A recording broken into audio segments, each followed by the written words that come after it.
Welcome back to the Metallica Radio Network with James, Lars, Kirk, and Robert for the world premiere of Death Magnetic. We're back live at Metallica HQ with your hosts, Dave Grohl and Taylor Hawkins. All right, we're back. Yep. There's a bunch of hair on the floor. Hair on? There's a bunch of hair on the floor. Piece of crap. That was awesome. Next. Yeah, I'm ready. All right. I haven't been waiting 2 years to shave my face. Like shave your back. Like those guys. Face. I mean, it's my knuckles I'm worried about. What about my toes? That was awesome. And I'll tell you, you're real good to your fans. Because I've seen the magazine, the So What magazine, and the way you guys deal and hang and treat your fans is awesome. To invite them here into your home, that's really killer. And in return, they don't bathe or shave for years at a time. So the dedication and love that goes back and forth between you all that's a special thing. it's inbreeding. You don't see a lot, yeah. You got web toes. You can swim real fast. Toes shaped like M. Yeah, right. But it's great, and you have to know that for Taylor and I to be here to do this is a really awesome thing. Being nice to your fans again. Right. You know what I mean? Wow. Right. Thank you guys, man. Thanks, You guys are Dave. naturals, Thanks, Taylor. man. There was a contest, but we won it because we're in our band and we sort of cheated. Told everyone. We You had your whole crew filling out forms all day and mailing them in.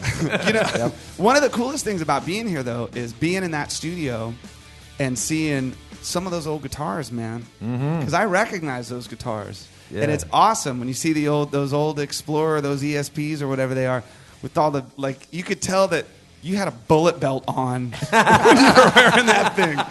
You know what I mean? Yes, that was part of the uniform. That's that part time. of the. Okay, whose V is that? That white one. The white one's mine. That's Yeah. awesome. And I mean, That's pre-Kill 'Em All right there. That was my second guitar ever. that thing is beat down. Yeah. Can't you fix Imagine that? that for 1 second. Imagine that for 1 second. Pre-kill 'em all. Wow. That's almost the 70s. Yeah. Pre-kill 'em all. Hey, hold on. Okay, let me get a little bit of history really quick. The Metal Massacre compilation. Yeah. Okay, now that was Mustaine. Was Dave on that one or not? The very first version was not. Yeah. It wasn't. It was that one or two. The Metal Massacre. It was one. It was one. But there were two versions of one.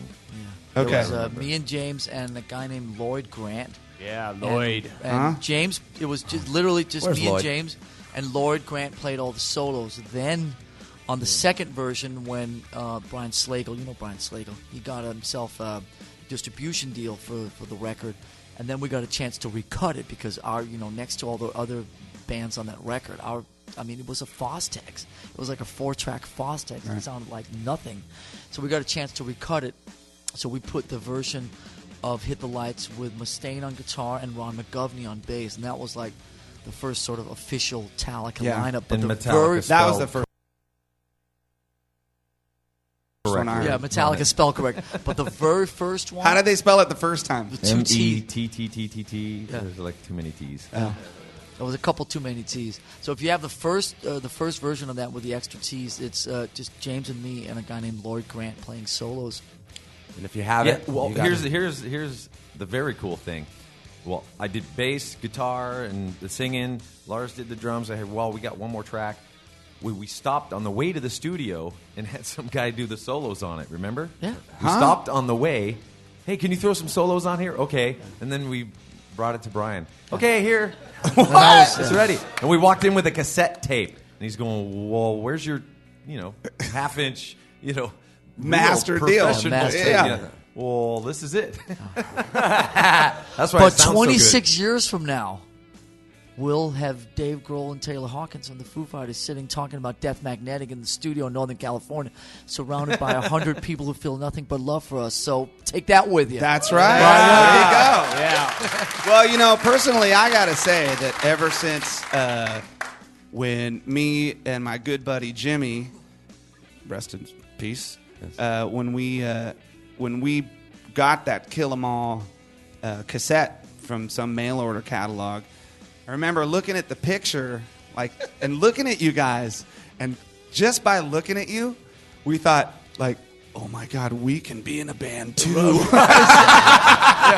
We can get laid too. It's like, wow. There's hope. Really? There's hope for the rest of We us. can do this.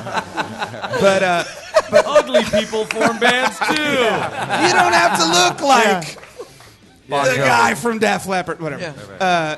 But no, really, I mean, you guys really set an example for so many people, for musicians and kids who started playing in music and stuff that you know, your career has been, nobody told you guys what to do or how to do it, I'm sure. You guys have done it your own way this whole time, and there's a lot to be said for that, because, you know, in this day and age, to find a band that is the biggest band in the world that has more integrity than most bands that call themselves the punk rock bands with all the integrity, I think you guys are more badass. That, you know, to me, it's like you and Motorhead. Thanks. And that's Right on. that's it. Right on, Dave. The Thank real you. rock and Thank roll you, man. bands that still make great records, man. Thank you. It's amazing. Well, that was kind of the motto back then. You know, you can do this. You know, we're just dudes that don't want to work. We want to play music, and you can do this too. No one's stopping us. Whatever happened to the first? You had a van, right? What happened to the van? We had a Winnebago. What? Really? Yeah. Died between L.A. and San Jose on the Raven tour, Yeah. right? Yeah. Remember on the Yeah. about 2 hours out Raven, of San really? Yeah. on the way out, about 2 hours out of San Jose, it just died. We left it on the freeway and thumbed it. Wasn't it near Lancaster? Lancaster. Actually, Where we just actually, did the last video. Yeah, it was near Lancaster. Hey, there's where the California. Winnebago broke down. Yeah, there it is.